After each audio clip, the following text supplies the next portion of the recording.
네, 오늘 성장이 아니라 새로워지는 것이라는 말씀을 가지고 하나님 말씀 전가하도록 하겠습니다. 오늘 성만찬 예배가 있는 날이기 때문에 제가 말씀을 전가하고 또 간증을 하고 나서 주의 만찬 성만찬에 함께 대하도록 그렇게 하겠습니다. 지난주 우리 침례식을 할 때 단체 티를, 그러니까 침례를 받는 분들에게 티셔츠를 드린 적이 있습니다. 그리고 그 티셔츠에는 I am born again 이렇게 기록되어 있습니다. 나는 새롭게 다시 태어났다라는 의미죠. 여러분, 그런데 이 거듭났다는 의미가 도대체 어떤 의미일까요? 내가 다시 태어났다. 내가 예수님을 믿고 예수님을 구주로 영접한 자라면 우리는 다시 태어난 자다 이렇게 설명하는데, 다시 태어났다, 거듭났다는 말이 도대체 어떤 의미를 포함하고 있는 말일까요? 뭐 감정적으로 찬송을 부를 때 눈물이 나면 거듭난 사람일까요? 아니면 각종 삶의 지표가 좋아진 사람, 담배를 피우던 사람이 담배를 끊는다든지, 술을 마시던 사람이 술을 끊는다든지, 도박을 하던 사람이 도박을 끊는다든지, 폭력을 행사하던 사람이 폭력을 하지 않는다든지, 음란물을 보던 사람이 음란물을 보지 않는 사람이 되면 거듭난 사람이라고 말할 수 있을까요? 아니면 혹은 불쌍한 사람들을 보면 그 사람 편에 서서 헌신하는 사람은 거듭난 사람이라고 말할 수가 있을까요?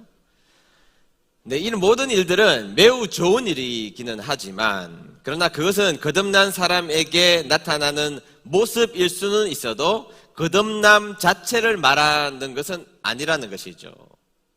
그러면 거듭남이라는 것을 어떻게 설명할 수 있을까? 거듭남은 무엇일까? 저는 오늘 한 사람을 소개하면서 여러분들에게 이 거듭남에 대한 이야기를 좀 함께 나눠보려고 하는데요. 그 사람의 이름은 니고데모라는 사람입니다. 자, 그 사람 이름이 뭐라고요? 니고데모라는 사람이었습니다. 어느 날 너무 멋진 니고데모가 예수님을 찾아오게 되었습니다. 성경에서 그는 바리새인 이렇게 소개하고 있습니다. 우리는 당연히 바리새인 그럼 나쁜 놈 이렇게 표현하지만, 그 당시에 바리새인이 등장하면 항상 상석의 자리를 기쁨으로 내주었습니다. 그냥 내준 게 아니고 바리새인이 오시면 그냥 자동적으로 상석에 앉혀서 모든 사람들이 그에게 존경을 표현한 사람이 그 당시 바리새인이었던 것입니다. 또한 이 사람은 사내들인 공의회니까 권력으로 말하면 전 인구의 0.0001%에 해당하는 사람이니까 권력적으로 매우 뛰어난 사람이라고 말할 수 있는 사람이 바로 니고데모였던 것입니다. 거기에다 부자입니다. 다 가졌는데 부자입니다. 성경에 보면 예수님이 돌아가신 다음에 장사를 위하여서, 장례를 위하여서 침량과 몰약을 섞은 그것을 100건을 가져왔다 그랬는데, 지금으로 말하면 몇 천만 원쯤 되는 돈입니다. 자기의 아버지를 위해서도 아니고 남을 위해서 몇 천만 원을 쓸 수 있다는 것은 그의 재력이 꽤 많았음을 우리가 알 수 있다는 것이죠.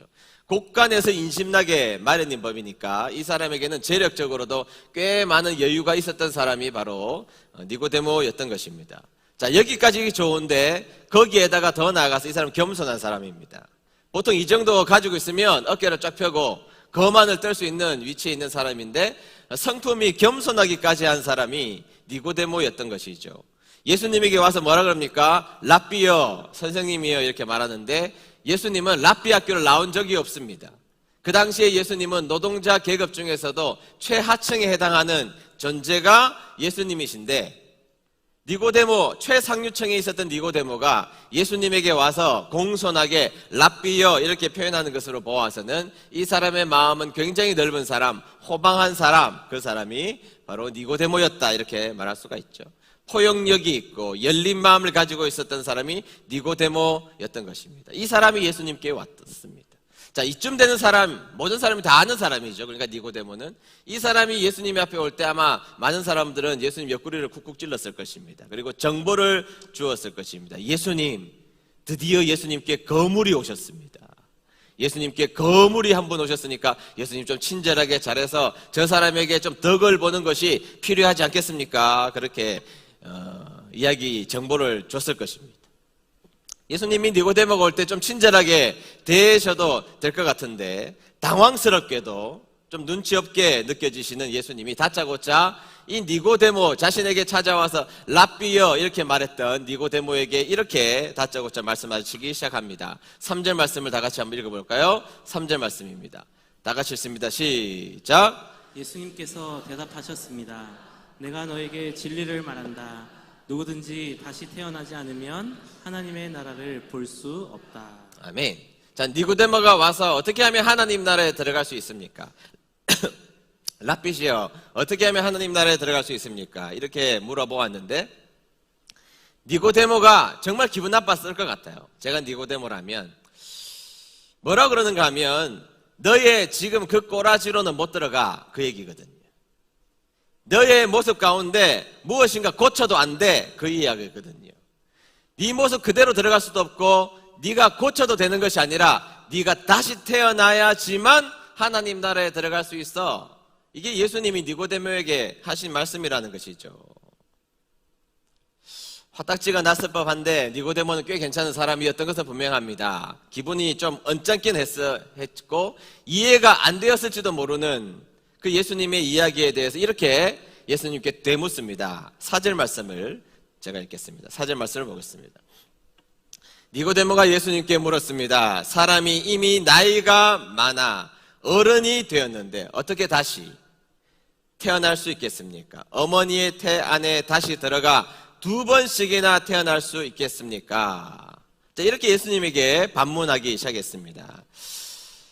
예수님, 제가 지금 나이가 꽤 들었는데 예수님이 지금 내가 개선되어야 천국 갈 수 있다, 그것도 아니고 다시 태어나야 된다고 말씀을 하셨는데 제가 어떻게 이렇게 커서 늙어버렸는데 어떻게 어머니 뱃속에 들어갔다가 다시 태어나올 수가 있습니까? 이렇게 예수님에게 물어보았던 것입니다. 예수님께서 말씀하시죠. 하나님께서 보내신 독생자 아들 예수인 나를 믿는 믿음으로만 다시 태어날 수 있다라고 분명하게 말씀해 주셨던 것입니다. 여러분, 예수님 믿어야 천국 간다는 걸 믿습니까? 근데 여러분, 이 말이 무슨 말이에요? 예수님이 지금 니고데모에게 하시는 말씀의 중요한 핵심이 뭐냐는 거죠. 네가 다시 태어나야 천국 갈 수 있다, 이 말. 개선이 아니라, 바뀌는 것이 아니라 다시 태어나야 갈 수 있다는 그 말의 핵심이 무엇이냐? 제가 풀어서 설명하면 이렇게 여러분들에게 설명할 수 있다는 것입니다. 우리가 하나님 나라에 들어가기 위해서는 좀 더 나은 인간이 되어야 하는 것이 아니라 완전히 새로운 인간으로 다시 태어나야 한다는 것입니다. 누가 천국에 들어갈 수 있느냐? 도덕적으로, 인격적으로 개선된 사람이 천국에 갈 수 있는 것이 아니라 예수님을 믿음으로 완전히 다시 태어난 사람만이 천국에 들어갈 수 있다는 것이 예수님께서 니고데모에게 하신 말씀이라는 것입니다. 그러면 여러분, 도대체 다시 태어난다는 것이 무엇을 의미하는 것입니까? 지난주에 침례식이 있었습니다. 보신 분들이 많을 겁니다. 어떻게 하죠? 우리 침례교는 물에 들어갔다가 물에서 나옵니다. 물에 들어가는 것은 나의 옛 자아, 옛 사람이 십자가에 죽었다, 그 말이에요. 죽은 것을 상징하는 것이죠. 물속에 내가 장사되었다, 장례를 치렀다는 이야기입니다. 그리고 물 밖으로 나올 때는 내가 예수님과 함께 다시 부활했다, 새로운 삶으로 살아간다는 것을 의미한다는 것이죠. 나는 죽고 예수로 사는 인생이 되었다는 것을 극적으로 보여주는 장면이 침례식 장면이라는 것입니다. 여러분, 예수님을 믿는다는 것은 내가 좀 더 나은 인간이 되는 것이 아닙니다. 좀 더 개선된 인간이 되는 것이 아니라는 것을 반드시 기억해야 한다는 것입니다. 여름에 이제 행사를 마쳤죠. 보통 이제 여름 수련회, 선교, 큰 행사를 다니고 오면 이제 부모님들이 저에게 그런 말씀을 가끔씩 하세요. 우리 아이가 달라졌어요. 그래서 뭐가 달라졌습니까? 그러니까 이불을 갭니다. 이렇게 그런 이야기를 해요. 이불을 갭니다. 아침에 잘 일어납니다. 짜증 지수가 굉장히 낮아졌습니다. 성실해졌습니다. 공부도 좀 열심히 하는 것 같습니다. 생각이 있는 인간처럼 보이기 시작했습니다. 그럼 제가 꼭 한마디씩 합니다. 잠시만 그럴 겁니다. 그렇게 오래 안 갈 겁니다, 제가. 여러분, 예수님을 믿었다는 증거가 더 성실해지고 이불을 깨고 더 착해지고 그런 것이 전부라면 니고데모는 이미 충분하지 않습니까? 그것이 전부라면 지금 예수님 앞에 온 니고데모는 예수님에게 찾아올 이유도 없는 사람입니다. 이미 그는 성실하게 인생을 살아왔고 많은 사람들을 배려하는 인생이 되었고 많은 사람들에게 존경받는 인생이 되었고 그가 말하는 언행은 많은 사람들에게 의미가 있는 언행으로 살아왔기 때문에 그는 예수님에게 찾아올 필요가 없는 존재였던 것이죠. 그런데 우리 예수님은 개선된 인간이 아니라 완전히 새로운 존재, New Creation, 새로운 존재가 되어야 한다고 말씀하고 있다는 것입니다. 오해하지 마십시오. 예수님을 믿으면 최인선이 박인선이 되는 것은 아닙니다. 예수님을 믿었다고 해서 최인선의 성격도 그대로고 취미도 변한 것도 없고 평소에 잘하던 것도 못하는 것도 다 동일할 것입니다. 그러나 결정적으로 예수님을 믿으면 달라지는 것이 있습니다. 그것이 뭐냐? 이 세상을 바라보는 눈이 완전히 세계관이 달라집니다. 그리고 인생의 순서가 달라집니다. 어떻게 해요? 예수님이 가장 먼저입니다. 예수님이 가장 먼저이어야 한다는 생각은 항상 가지고 있습니다. 자, 살면서 예수님을 가장 먼저 세우지 못한 적은 있을지 몰라도 그러나 그의 마음속에 예수님이 가장 먼저여야 한다는 생각은 항상 마음속에 가지며 살아가는 인생이 된다는 것입니다. 그리고 예수님을 대체할 것은 결코 없다는 믿음이 생깁니다. 예수님을 대체할 것이 결코 없다고 생각합니다. 물론 평소 때 취미를 더 좋아하기도 하고 돈을 더 좋아하기도 하고 내가 기뻐하는 것을 더 쫓아가긴 하지만 그러나 우리의 영혼에서 반드시 깨닫게 되는 한 가지 사실, 예수님을 대체할 것은 단 한 가지도 존재한다는 확실한 믿음이 마음속에 생기게 되어 있다는 것입니다. 이게 예수님을 믿은 사람이 달라지는 모습이라는 것이죠. 우리가 믿으면 믿지 않는 사람들보다 더 착하지도 않고 때로는 성품이 더 좋지 않을 수 있을지는 몰라도 예수님이 가장 먼저고 가장 예수님이 중요하다는 그 사실 자체만을 부인할 수는 없습니다.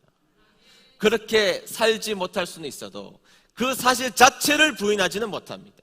예수님 없이는 못 산다는 이 사실 자체를 부인하며 살아갈 수는 없는 존재가 되는 것, 그것이 바로 새롭게 태어난 사람들만이 가지게 되는 놀라운 은혜이고 특권이라는 사실입니다. 옛날에는 내가 주인이었습니다. 내가 결정하고 내가 판단하고 내가 살면 그만이었던 삶이었습니다. 그러나 어느 순간에 예수님을 믿고 나니까 예수님이 주인이라는 사실을 깨닫게 됩니다. 물론 내 마음대로 살죠. 물론 죄성에 강해서 죄성대로 살긴 하지만 그러나 우리의 영혼에서 들려오는 딱 한 가지 소리, 우리의 인생의 주인은 예수님이라는 소리가 새로운 존재가 되는 순간 그 생각이 우리의 마음속에서 피어나기 시작하더라는 것입니다. 여러분들의 인생의 주인이 예수님이라는 사실을 믿으십니까? 네, 그거는 놀라운 변화입니다.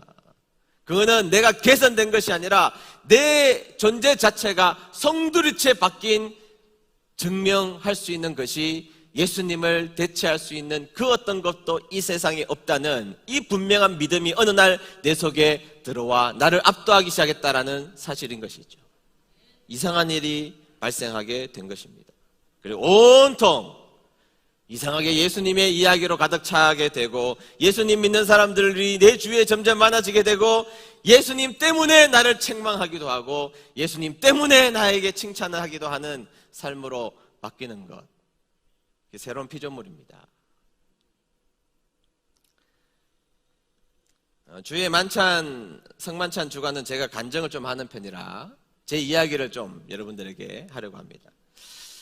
제가 이곳에 건축을 하고 어느 날 목양실 소파에 의자를 이렇게 뒤로 이렇게 제쳐서 이렇게 약간 기대어 누워 있다가 하나님 앞에 제가 물었습니다. 하나님, 그동안 참 저를 아프게 하시더니 또 요즘에는 왜 이렇게 복을 주십니까? 제가 그렇게 복 받을 만한 또 행동도 한 것도 없는 것 같은데 왜 이렇게 복을 주십니까? 그랬더니 하나님 저에게 갑자기 그때 저의 인생 가운데 까마득하게 잊어버렸던 생각을 몇 가지를 심어주셨습니다. 물론 기억나는 것도 있었습니다. 첫 번째는 하나님 주신 마음이 2009년도를 지나가는 그 고난 현장 가운데 네가 나를 원망하지 않았다 들려주셨습니다. 그리고 은혜 받았던 중학교 2학년 예수님 만났던 그 직후 학창 시절에 제 인생에서 완전히 잊어버렸던, 기억나는 일부와 완전히 잊어버렸던 생각을 저에게 생각나게 해주셨습니다. 하나님 저에게 어떻게 이걸 복을 주셨습니까? 라는 질문 앞에서요. 첫 번째는 제가 여러 번 이야기한 건데요. 중학교 2학년 예수님 만나고 하나님 찬양하고 싶었습니다. 그래서 교회 2층에 가가지고 강대상 옛날에 못 올라가니까 강대상 걸터 앉아서 좀 더 강대상 가까이 가야 은혜가 있을 것 같더라고요. 올라가지는 못하고 걸터 앉아가지고 기타를 들고 찬미 300인지 400인지 기억은 잘 안 나는데 내가 처음부터 끝까지 다 불러버리라 그래가지고 중학교 2학년 변성기 아닙니까? 그때 제가 처음부터 끝까지 다 불렀습니다. 그래서 노래를 지금 요 따위밖에 지금 못하는, 그때 좀 참았어야 되는데 하여튼 은혜 받아가지고 목이 쉬어라 그렇게 찬양을 불렀던 모습을 기억나게 했습니다. 여러분들 뭐 이미 들어보셨죠. 또 하나는 예수님 만나고 9월 달에 학기가 개학되어서 저희 집에서 중학교까지 자전거를 타고 40분간 가는데 그 시간이 너무 아깝더라고요. 그 시간에 내가 뭐 했느냐? 우리 교회 학생들 이름을 하나하나씩 부르면서 다 기도했습니다. 한 명씩 이름 부르면서 자전거를 타고 가면서 한 명씩 불러가면서 기도했습니다. 막 기도하다가 눈물도 흘리고 그랬습니다. 물론 기도는 눈 뜨고 했습니다. 운전해야 되니까. 그런데 여러분, 이거는 예수님을 믿지 않는 사람에게는 도무지 일어날 수 없는 일입니다. 제가 왜 남을 생각합니까? 애인은 생각할 수 있어도 전 학생 회원들을 내가 왜 생각하면서 그들을 위해서 기도합니까? 그것은 무엇인가 내가 완전히 뭔가 바뀌었다는 이야기죠. 돈 조금 생기면 기독교 서점에 가가지고 남산병원 밑에 있는 기독교 서점 가가지고 카세트 테이프, 늘노래, 굿라이프, 주찬양 이런 테이프를 있는 대로 사가지고 하루 종일 음악 들었습니다. 하루 종일 하나님 생각하고 싶어서. 주일날 저녁 예배까지 다 끝나고 제 방에 들어오면 이불 뒤집어 쓰고 울었습니다. 다음 주 예배까지 토요일 날 교회 가는 그 시간까지가 너무너무 그리워서 이불을 뒤집어 쓰고 울었던 그 모습을 하나님은 생각나게 해주셨습니다. 이것도 여러분들 몇 번 들으셨죠. 그런데 제 인생에서 제가 완전히 잃어버린 사건이 하나 있었어요. 한 25년도 더 된 사건이었는데 그 장면을 하나님 딱 저에게 기억나게 해주셨어요. 한 번도 생각해 본 적이 없어요. 그게 뭐냐 하면 고등학교 2학년 때 최인선을 보여주셨어요. 고등학교 2학년 때 최인선을. 그때 학생회 수련회를 가야 하는데 결정적인 문제가 뭐냐면 교회 개척한 다음에 1년밖에 안 됐거든요. 그런데 어른들은 40명밖에 안 나오는데 학생들은 70명 나왔습니다. 학생회장이 누구라고요? 그런데 중요한 것은 1년밖에 안 돼서 전도사님이 안 계셨다는 거예요. 전도사님이 안 계시니까 누가 수련회를 준비해야 되느냐? 고등학교 2학년 회장이었던 최인선 제가 다 준비해야 됐습니다. 제가 이사하면서 잊어버렸는데요.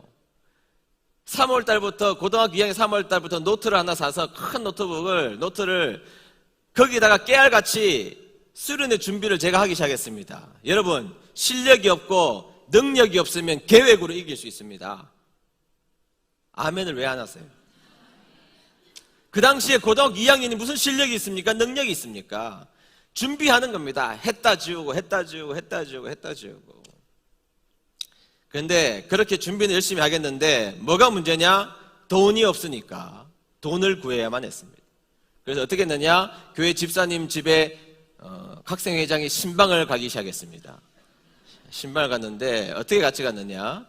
그 당시에 부장 집사님이셨던 정정년 집사님하고 학생회 지도하셨던 그 당시에 성태석 집사님, 고 집사님, 그리고 저 4명이서 이제 집사님 집에 방문하게 됐습니다. 다 역할 분담이 따로 다 있습니다. 역할 분담이 있는데 먼저 가서 부장 집사님께서 우리가 온 취지를 설명하는 겁니다. 취지를 설명하는데 못 알아듣는다? 그러면 여자 집사님 2분이서 돈 내놓으라고 이야기합니다. 저의 사명은 뭐냐? 가장 불쌍한 표정으로 저 구석에 찌그러 앉아 있어야 됩니다. 너무 불쌍한 표정으로. 그렇게 해서 얼마가 모였느냐? 100만 원이 딱 모였습니다. 그걸로 수련회를 하는 겁니다. 갔는데요. 다 쓰러져 가는 기도원에 가가지고 수련회를 하는데 연극할 장소가 어디 있습니까? 그래가지고 미리 가가지고 답사를 해보니까 저기 좀 걸어가니까 무덤이 있더라고요. 공동묘지인데 여러분 공동묘지는 잔디가 파랗고 예쁩니다. 그런데 아이들이 밤에 올라가면 공동묘지인지 모르니까 어떻게 했느냐? 건전지 같은 거를 큰 건전지 있죠. 준비해가지고 꼬마 전구를 한 30개 달았습니다. 여러분 예술입니다. 예술. 거기가 무대인데요. 총극 연극하기에는 너무 분위기 좋은 아주 멋진 잔디가 쫙 깔려있는 너무너무 시원한 무대가 탁 형성되어서 거기에서 연극하고 거기에서 꽁트하고 그런 거 다 했습니다. 방배정 제가 했습니다. 특강 선배들 불러다가 특강 시켰습니다. 부탁했습니다. 제가 3일 저녁마다 기도회를 고등학교 2학년 제가 인도했습니다. 여기 같이 다녔던 친구들 다 기억하겠죠? 제가 인도했습니다. 아이들 그리고 재워놓고 임원들만 다 모여 그래가지고 이 수련회 하나님 앞에 은혜 받는 수련회 돼야 된다 그래서 새벽 2시까지 개울가에 앉아가지고 목이 터져라 목이 다 쉬도록 기도하고 그렇게 새벽 2시까지 기도 인도했습니다. 마지막 날 저녁이 되었는데요. 미치도록 힘들더라고요, 진짜. 3월 달부터 그거 준비하면서 정말 어린 나이로 감당하기 어려울 만큼 미치도록 고통스러웠습니다. 너무너무 힘들어서 아이들 게임 시켜놓고 수련회 장소에서 조금 올라가면 폭포는 아닌데 물이 흐르는 개울가가 있었습니다. 물이 좀 떨어져요. 폭포 소리처럼 떨어지는 곳이 있는데 제 친구 태영이하고 둘이 가서 거기서 목욕했습니다. 너무 힘들어가지고 목욕을 하는데 물이 떨어지는데요. 그 소리에 제가 펑펑 울었습니다. 30분간 하나님 너무 힘들어요.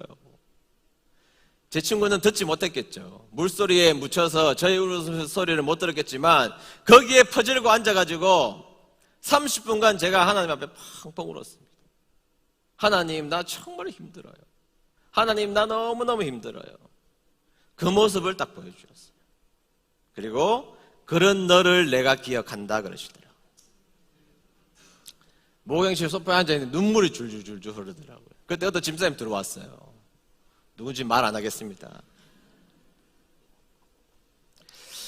근데 여러분 제가 이 얘기를 하는 이유가 뭐냐 하면 그 고등학교 2학년 최인선이 예수님 만난 이전의 최인선하고 도대체 뭐가 똑같습니까?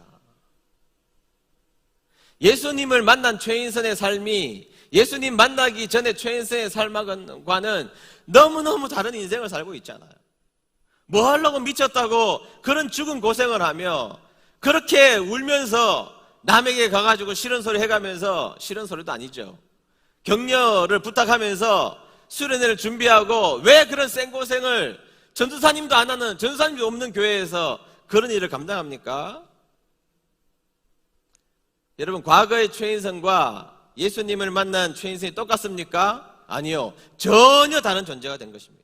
물론 성질머리도 그 모양 그 꼴이고 IQ가 달라진 것도 아니고 외모가 달라진 것도 아니고 지변 형편이 더 좋아진 것도 아니지만 완전히 달라진 것입니다. 왜 제가 그 나이 때 그런 고생을 왜 합니까? 예수님 안에 다시 태어나서 그래요. 예수님 안에 다시 태어났기 때문에. 여러분들도 마찬가지지 않습니까? 여러분 주님 앞에 왜 헌신합니까? 헌신하다가 욕먹은 일이 한두 번입니까? 왜 그런 부담스러운 일을 왜 교회에서 여러분들 감당하며 살아가십니까? 주일날 교회 안 나오면 찝찝하죠? 거듭나서 그렇습니다. 헌금생활 게을리하면 자동차 바퀴에 빵꾸 날 것 같죠? 거듭나서 그렇습니다. 토요일, 주일 또는 여러 가지 행사 있는데 집에 있으면 여러분 불편하죠? 거듭나서 그렇습니다. 그런데도 끝까지 안 나오신 분도 계시더라고요. 불편한데 그걸 참아내. 대단한 믿음이에요, 그런 분들. 자녀가 어느 날 아프면 내 제사가 생각나죠? 내가 다시 태어나서 그렇다니까요. 다시 태어나서. 다시 태어나지 않은 사람은 죽어도 모르는 감정을 다시 태어난 우리들은 깨닫게 되어 있는 것입니다. 여러분 예수님을 영접했다는 것은 다시 한 번 더 이야기하지만 좀 더 나은 인간이 되는 게 아닙니다. 예수님을 믿으면 잘 믿던 잘 못 믿던 내 주위에 예수님으로 가득 찬 인생이 되게 됩니다. 예수님의 십자가의 보혈을 생각하게 되고 내 인생의 가장 우선순위를 예수님에게 두지 않을지는 몰라도 그러나 내 인생에 예수님을 가장 먼저 둬야 된다는 생각을 마음속에 품으며 살아가는 존재가 된 것은 내가 새로 태어났기 때문입니다. 우리 살아가는 은혜드림교회 성도님들 새로 태어나신 분들 되신 것을 축하합니다. 그렇다면 여러분들의 인생에 예수님으로 더욱더 채우기 위하여서 오늘도 애를 쓰시며 예수님의 이름 때문에 고생하고 예수님의 이름 때문에 내 인생을 살아가는데 나의 인생의 모든 것을 채우기로 작정하여서 여러분들의 인생이 예수님 보이는 인생 되시기를 주의 이름으로 축복합니다.